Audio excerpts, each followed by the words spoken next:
Brandon Jennings has always been a traveler. No, not that kind. At a young age, he left Compton for Virginia, and at 18, he departed the United States for Rome. He reached extreme heights as a rookie in the NBA, and soon after delved into the league's most challenging moments. He experienced incredible hot streaks on the court, and navigated through tumultuous stretches on the bench. At the age of 18, Jennings was the object of desire for every college basketball coach in the nation. A smooth, left-handed player with a shooting stroke that compensated for his lack of height, he possessed instincts and craftiness that masked any deficiencies in athleticism. His upbringing in Compton laid the foundation for his basketball prowess. As a toddler, he had been allowed to play with his older cousins on the condition that he didn't shed any tears. By the age of 13, he was signing autographs while on his way to an AAU national championship with fellow future NBA star DeMar DeRozan. At 16, he made a significant cross-country move to join Oak Hill Academy in Mouth of Wilson, Virginia, known as the best high school basketball program in the country at the time. By the age of 18, he had ascended to the status of the nation's premier high school player.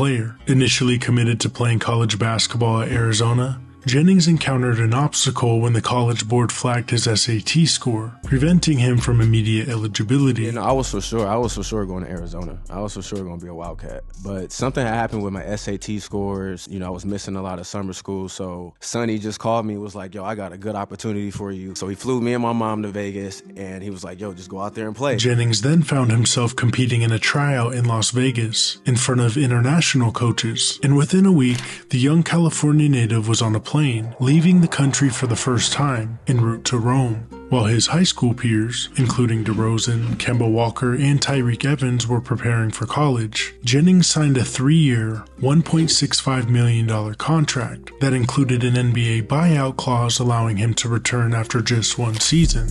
And to add to the newly found wealth, Jennings inked a deal with Under Armour, worth another $1.2 million for the fresh out of high school point guard. Upon arriving in Italy, Brandon Jennings was overwhelmed by the new territory, on and off the court. He embraced a limited role, receiving significantly fewer minutes than he might have had he chosen to attend college in Tucson. At the time, European basketball adhered to rigid, slow-paced half-court offense, executing precise plays. While Jennings frequently found himself on the bench during Italian League games, he seized opportunities to compete against teams from other European countries, especially those from weaker leagues. Across both domestic and EuroLeague competitions, he averaged 6 points and 2 assists in just 18 minutes per game. Knowing that Jennings would make his NBA move as soon as possible, his Italian league team had little incentive to thrust him into the spotlight, and certainly transitioning from a high schooler with the green light to a borderline observer must have been quite the culture shock. However, it was evident even when opportunities were scarce that Jennings possessed the qualities of a future star. During practices, he exhibited the ability to take on any defender one-on-one, and in games, he showcased a playmaking vision that was rare for a player of his age. His teammates viewed him as fearless and confident.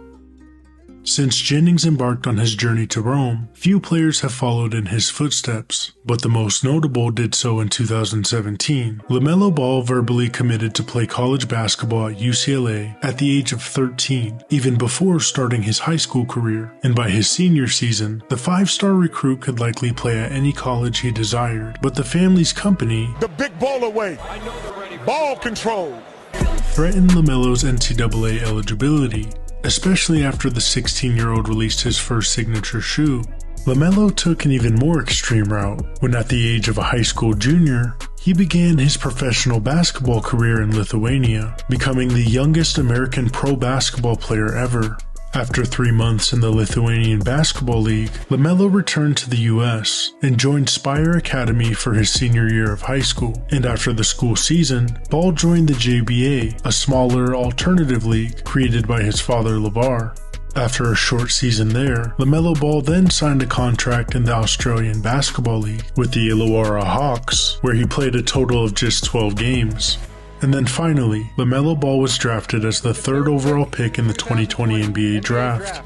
LaMelo Ball from Chino Hills, California. Both LaMelo and Brandon Jennings' experiences must have influenced the recent changes in the NCAA rules, which now allows student athletes to monetize their name, image, and likeness, and Jennings has made it clear that he's proud of that impact. When the 2009 NBA draft approached, Jennings remained uncertain about what to expect. He had been invited to the green room and was fully prepared to shake hands with the then commissioner David Stern. However, on draft day, his agent warned him that he might slip deep into the first round. Man, that was a hectic day for me because I didn't know where I was going. I was told I was dropping in the draft. I thought I was going to the Knicks. That was one of my best workouts in Milwaukee. Milwaukee had the 10th pick, so I wanted to go 8th or 10th. Ultimately, Brandon Jennings was selected 10th overall by the Milwaukee Bucks, securing his place as a lottery pick, just as he had always envisioned. Then, on November 14th, in just his 7th game in the NBA, Jennings would make Bucks history. On that day, Milwaukee hosted the Golden State Warriors. That game featured two of the brightest young rookies, Brandon Jennings and Stephen Curry, who was selected 3 picks ahead of Jennings and had 14 points on the night. Jennings started the night going 0 for 3 in the first quarter with 0 points. In the second quarter, the rookie started to get it going and scored 10 points, and at the half, the Warriors held a 57-49 lead. But the second half was a different story. In those 2 final quarters of the game, BJ shot 81% from the field, scoring another 45 points, finishing the game with 55 points, 5 assists, and 5 rebounds. 129-125 on a record-breaking night for Brandon Jennings. Jennings had a solid rookie year and finished the season averaging 15.5 points per game, 5.7 assists per game, and finished 3rd in the Rookie of the Year award. He went on to play 4 seasons with the Bucks and moved around to a few different teams to finish his career, totaling for 9 seasons in the NBA and a few more seasons overseas. But Brandon Jennings has had a unique impact on basketball. When he was drafted in 2009, he became the first player who skipped college to play professional basketball in Europe to be drafted by an NBA team, proving that there are other options for young players to make it to the highest level.